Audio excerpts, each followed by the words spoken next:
जब मन करे कुछ मीठा खाने का ना तो आप इसे ज़रूर ट्राई कीजिएगा। इसलिए आज मैं आपके लिए लेके आई हूँ बिल्कुल खस्ता और मीठी पापड़ी की रेसिपी।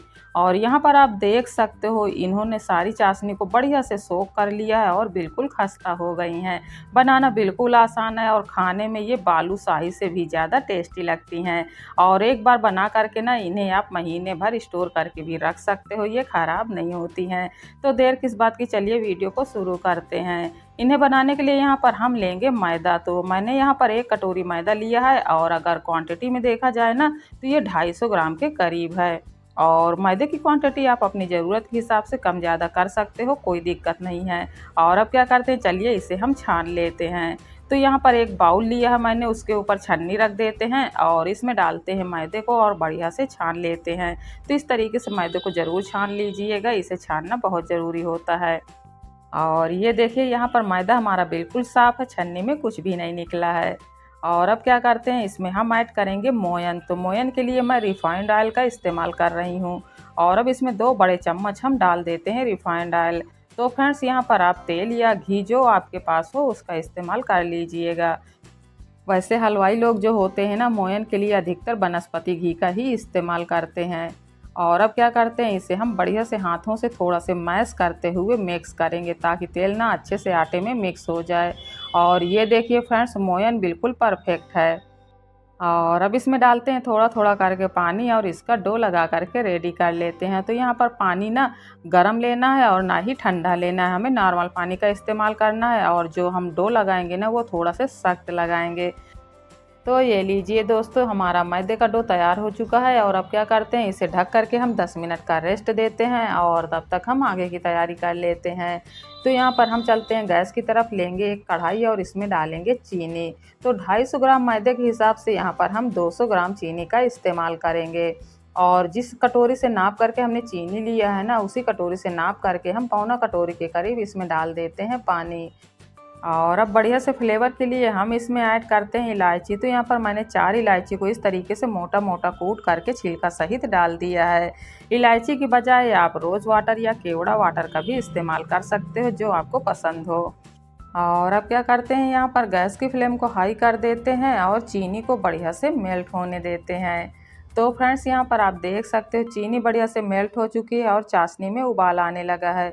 मैंने इसमें 2 से 3 बूंद येलो फूड कलर का भी इस्तेमाल किया है। और जब इस तरीके से चाशनी में उबाल आने लगे ना तो आप हाई फ्लेम पर 2 से 3 मिनट तक इसी तरीके से इसको पका लीजिएगा। तो यहाँ पर हमें 1 या 2 तार की चाशनी नहीं बनानी है, बस जैसे आप रसगुल्ले के लिए चाशनी बनाते हो ना, बस उसी तरीके की चिपचिपी चाशनी बना करके तैयार कर लेना है। और अगर यहाँ पर हम चाशनी को ज़्यादा हार्ड कर देते हैं ना तो फिर ये पापड़ी के ऊपर वाइट वाइट जम जाएगी, जो कि हमें बिल्कुल नहीं चाहिए।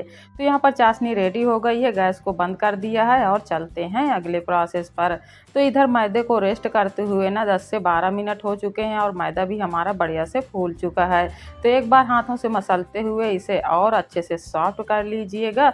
और इसके बाद हम क्या करते हैं, इसकी बड़ी बड़ी सी लोइयाँ इस तरीके की कट करके रेडी कर लेते हैं।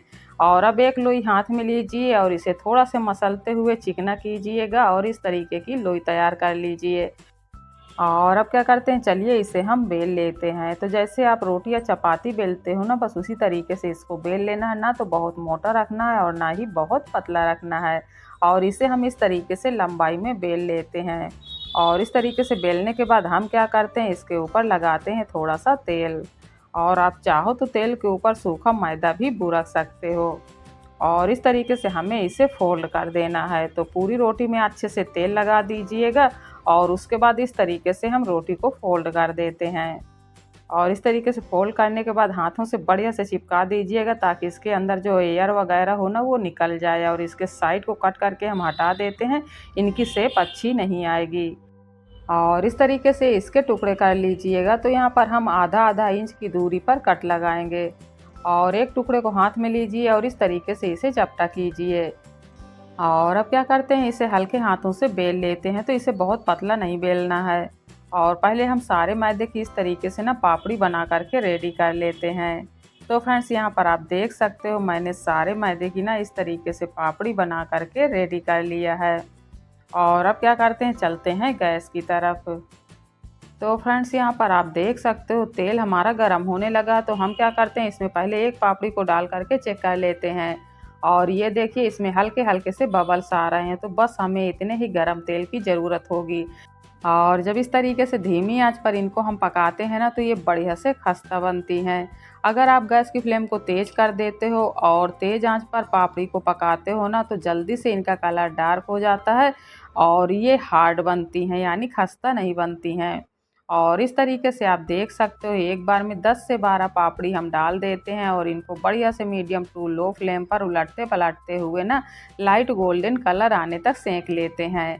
तो फ्रेंड्स इनको पकने में ज़्यादा टाइम नहीं लगता, बस 6 से 7 मिनट लगेंगे और ये बढ़िया से सिक करके रेडी हो जाती हैं। तो ये लीजिए दोस्तों, यहाँ पर हमारी बढ़िया खस्ता पापड़ी बन करके रेडी हो गई हैं और इनका कलर आप देख रहे हो ना, बिल्कुल परफेक्ट आया है। इससे ज़्यादा डार्क नहीं कीजिएगा। और अब क्या करते हैं, चलिए इनको हम छन्नी में निकाल लेते हैं। तो फ्रेंड्स यहाँ पर पापड़ी बनाने के लिए मैंने ना मैदे का इस्तेमाल किया है। आप चाहो तो मैदे के बजाय आटा या सूजी की पापड़ी भी बना सकते हो, लेकिन क्या होता कि मैदे की जो सेल्फ लाइफ होती है ना वो ज़्यादा होती है और इससे जो पापड़ी बनती है वो बढ़िया खस्ता बनती हैं। और इस तरीके से हम पापड़ी को डाल देते हैं चाशनी में और चाशनी में डाल करके ना इनको बढ़िया से डीप करते हैं। और अब सवाल ये उठता है कि इनको हमें चाशनी में कितनी देर रखना है। तो बस 6 से 7 मिनट, इससे ज़्यादा देर नहीं। और इतनी देर में ना हमारे सेकेंड बैच की पापड़ी तल करके रेडी हो जाएंगी। तो चलिए इनको हम चाशनी में छोड़ देते हैं और चलते हैं गैस की तरफ।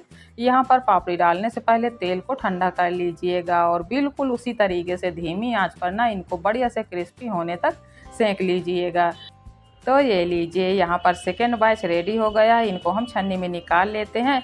और इधर चाशनी में जो पहले वाली पापड़ी पड़ी हुई है ना, ये बढ़िया से चाशनी को ऑब्जॉर्व कर चुकी हैं, तो इन्हें हम स्ट्रेनर में निकाल लेंगे ताकि जो एक्स्ट्रा चाशनी हो वो नीचे चली जाए। और इस तरीके से पापड़ी को निकालने के बाद हम क्या करते हैं, जो ये छन्नी है ना इसे एक बाउल में रख देते हैं ताकि जो चाशनी गिरे बाउल में इकट्ठी होती जाए। और अब चाशनी में डाल दीजिए सेकेंड बैच और इनको डाल करके बढ़िया से डीप कीजिएगा। तो बस 6 से 7 मिनट के लिए इसी तरीके से हम चाशनी में इनको छोड़ देंगे और बाकी की जो बची हुई पापड़ी है ना उनको भी पका लेंगे। तो फ्रेंड्स मैंने इसी तरीके से सारी पापड़ी को बना करके तैयार कर लिया है और ये लीजिए यहाँ पर हमारी बढ़िया सी खस्ता और मीठी मीठी पापड़ी बन करके रेडी हो गई हैं। और अब इनके ऊपर हम डाल देते हैं थोड़ी सी पिस्ता की कतरन। तो इस तरीके से चाशनी से निकालने के बाद ना इनको 3 से 4 घंटे के लिए पंखे की हवा में छोड़ दीजिएगा। इतनी देर में ये चाशनी को बढ़िया से सोख कर जाती हैं और ड्राई हो जाती हैं। तो फ्रेंड्स आपने नमकीन पापड़ी तो बहुत बार बनाई होंगी, एक बार आप ये मीठी वाली बना करके देखिएगा, बहुत ही टेस्टी बनती हैं। और 3 से 4 घंटे के बाद चलिए एक पापड़ी मैं आपको तोड़ करके दिखा देती हूँ। तो ये देखिए इन्होंने चाशनी को बढ़िया से सोख लिया है और बिल्कुल खस्ता हो गई हैं।